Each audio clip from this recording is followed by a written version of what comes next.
Bonjour, je m'appelle Laurence Soulbrec, donc je vous accueille dans mon salon de thé. Ça fait 2 ans que je suis ouverte à Lillebonne. Ici, donc, vous pouvez déguster tout ce qui est thé, chocolat, café, jus de fruits, petite viennoiserie parfois. Mais aussi, vous pouvez en rayon épicerie fine découvrir les produits normands. J'essaye de travailler au maximum avec les producteurs normands, parce qu'on a des très bonnes choses en Normandie, mais pas assez connues. Donc vous pouvez y trouver du chocolat, des confitures, des biscuits, du miel, du cidre, du calvados, vous voyez, plein de bonnes choses de Normandie. Bien sûr, je vous propose du thé. Vous avez plus de 40 sortes de thé en vrac, une dizaine d'infusions et du thé bio depuis peu. Vous avez aussi une autre partie, c'est la galerie d'art, où j'expose un artiste pendant 4 semaines. Donc ça varie, ça ne se ressemble pas, les expositions ne se ressemblent pas, ça sont très variées. L'été, juillet-août, je laisse la place aux jeunes de moins de 18 ans qui ont du talent. Et ça fait le plaisir des clients qui profitent de tout cela tout en dégustant de bonnes choses, de bons produits du terroir. Et depuis 1 an, j'ai le plaisir d'être labellisée Café de Pays. Et donc dans ce cadre-là, je reçois les touristes et je leur transmets tout ce qu'il y a à voir, à visiter dans la région, les informations. Et aussi 1 fois par an, donc pour mes clients, j'organise des petites manifestations, des soirées contes, des soirées dégustation, toujours dans ce cadre Café de Pays. Bien, maintenant je vais vous proposer une recette à base de thé, du matcha. Le matcha, c'est un thé japonais en poudre qui se boit en poudre, donc qui se dilue dans un bol avec un fouet qui se boit très rapidement. On peut en faire donc des financiers au matcha, chose que je vais vous proposer aujourd'hui, recette que je vais vous proposer. La particularité, c'est que ça donne une coloration verte qui est très originale, donc qui accompagne plein de bonnes petites choses, des glaces, des entremets. Alors pour ceci, vous prenez 150 g de sucre glace. Vous prenez 50 g de farine, 50 g de poudre d'amande et 4 blancs d'œufs. Vous ajoutez à tout ceci 15 g de thé matcha. Voici la préparation. C'est une poudre verte très fine. Vous mélangez le tout. Vous ajoutez en cours de route 150 g de beurre fondu.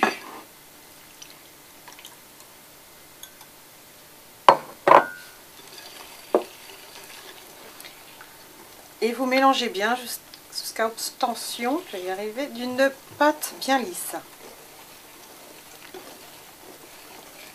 Alors la couleur verte ne fait pas forcément appétissante, mais quand on l'a dans la bouche, je peux vous garantir que c'est délicieux.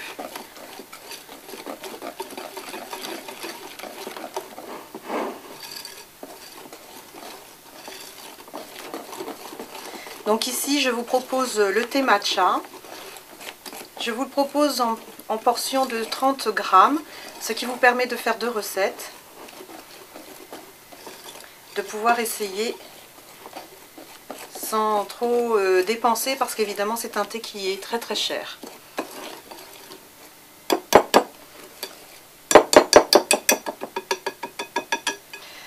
Alors, normalement des financiers se met dans des moules à financiers, mais l'originalité de nos jours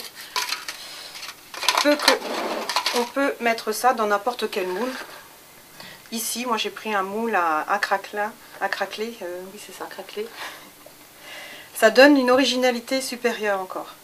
Ce qui fait que vos convives vont être très surpris par le goût, par la couleur et par la forme.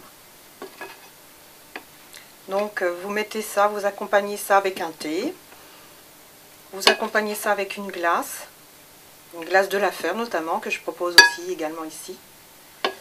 Vous pouvez accompagner ça de plein de petites choses, des cafés gourmands.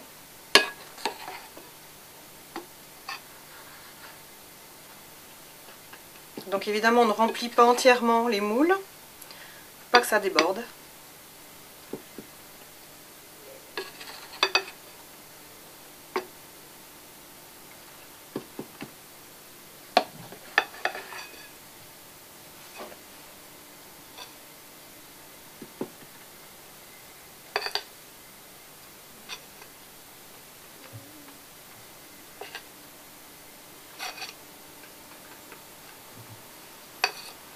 Alors avec le thé, on peut faire énormément de recettes. Le thé se cuisine très très bien. Il y a beaucoup de recettes avec le thé, différents thés. Le Earl Grey notamment se cuisine très bien. Donc évidemment on essuie le surplus. Vous mettez ça au four 5 minutes à 200 degrés. Puis ensuite 12 à 15 minutes à 180 degrés. Et après, vous laissez refroidir. Et il n'y a plus qu'à servir. Elle a bien gardé cette couleur verte. La poudre d'amande, on la sent déjà dans les mains. Je peux vous dire que dans la bouche, c'est excellent.